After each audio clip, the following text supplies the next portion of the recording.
On the question about full employment and that socialist government being the employer of last resort, that suggestion was actually added to me by given to me by David Schweikert, who pointed out that under socialist the successor system to this one, socialist system, is going to be a mixed economy. Nobody knows the exact proportions, but some of it is going to be where firms are turned into public property. They'll either be taken over outright because of owners abandoning them. They can be bought up and at penny stock status, and the owners can be compensated. But at the same, so that's going to be one form of public ownership. At the same time, you can have a worker ownership, which is not the same thing as public ownership. And you have firms that are owned and controlled by the workers themselves without government being involved. And then you'll also have some capitalist firms that continue to operate as capitalist firms. Some old ones, which will carry over, which there's no particular reason, their owners haven't committed any great crimes or anything, that they will continue to function, especially in terms of small and medium-sized business, that those will continue to be there. So any socialist economy, especially at the beginning, is a mixed economy. And that means that there are cracks that people can fall through, especially even with regional variation. So the importance of that saying that socialist government as an employer of last resort is to make a point to the working class. Should if you're not in a firm, if you don't work for a firm that's been turned into public property, if you don't work for a firm, or maybe your worker-owned co-op has gone belly up, or you're in the capitalist that you work for has collapsed or died or is no longer there, and you find yourself unemployed, and there will be unemployment. Such a thing as temporary unemployment under socialism. The government is the task of a socialist government to make sure that you are gainfully employed. So that's what it means. It's not, and that's what it's there for. It's a practical solution to what's will be a practical problem under socialism, even with even with a large percentage of public ownership. You will still have these problems. And so this is a way of saying to the working class, one reason you should understand the importance of having a social society is that you are guaranteed, as long as you are willing and able to work, you will be guaranteed a livable job and income. We will find a way to make it happen. On some of the other questions that are raised about this being a readable document that you can, some points that Tina raised about this being a readable document that you can present to anybody.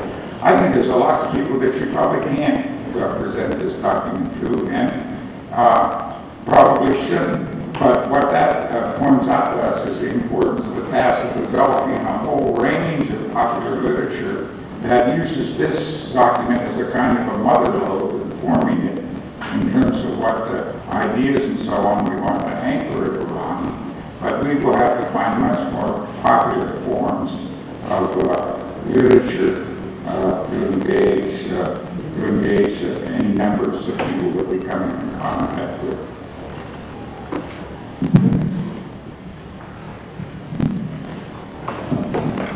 Just in response to Tina also, the specific suggestions, good suggestions certainly around editorial changes, it would be very helpful if you could jot them down so they don't get lost, turn them into the document rewrite committee, and we'll take it from there. But these are very, very good suggestions.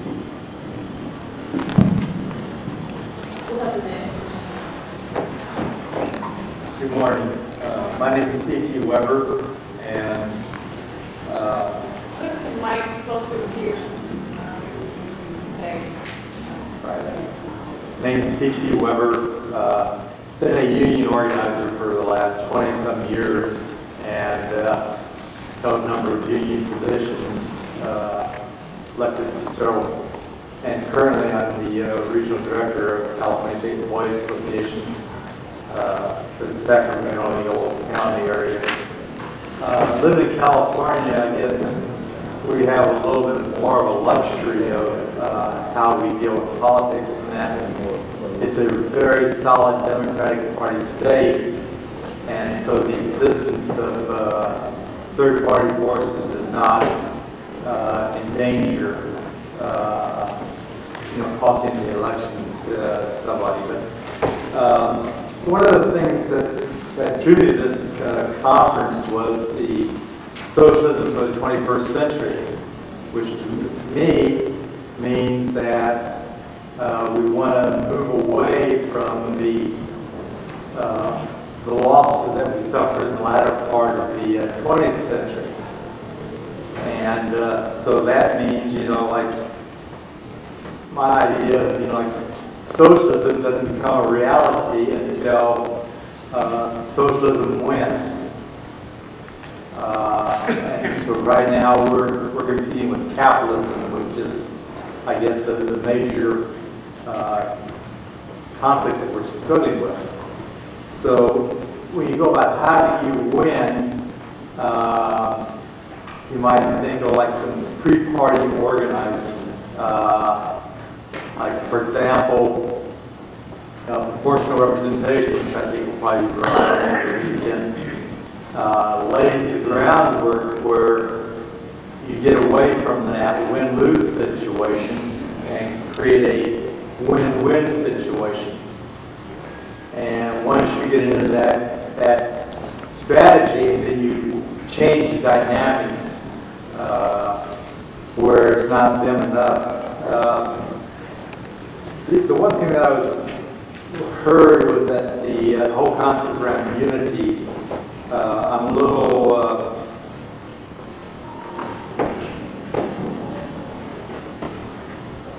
to me, that there's sort of like a clash between various socialists, between those socialists that want to work within the Democratic Party and those socialists that want to work outside the Democratic Party. That's a true dichotomy, and that's why the proportional representation and so forth, which makes it possible to win things, might open that up a little bit, make it a better working relationship. But you were talking, somebody was talking about left-center coalition. To me, I'd rather see a progressive socialist coalition because we can maybe win progressives over the socialist movement. I think it would be harder to move somebody from the center over. And I think that we have to learn from history, and if we don't learn from history, that we're going to repeat the mistakes of the past. And one of the questions we were asking ourselves is, why are we declining?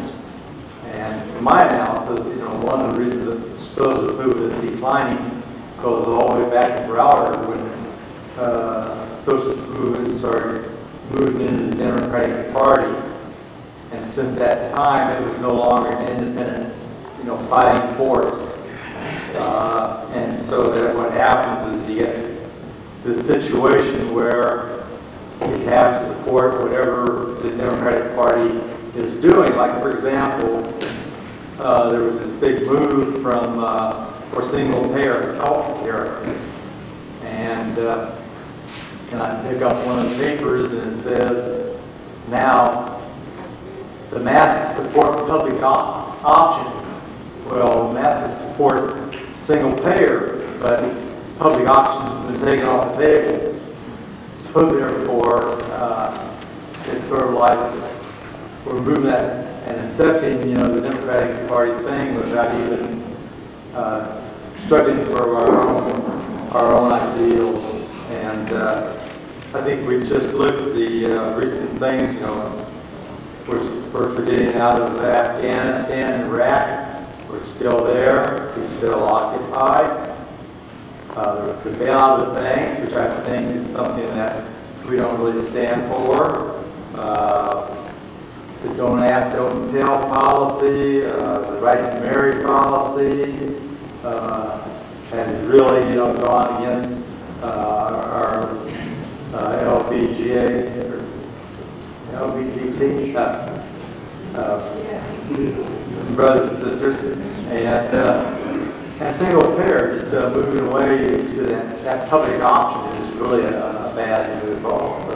So there's a whole bunch of things that are going wrong, and instead of backing up and standing strong for single payer or something, we seem to be backing in and say, okay, just so it's now we're wanting to call it universal health care and move away from our strong positions. So I think we ought to remain strong and united and independent. Thank you.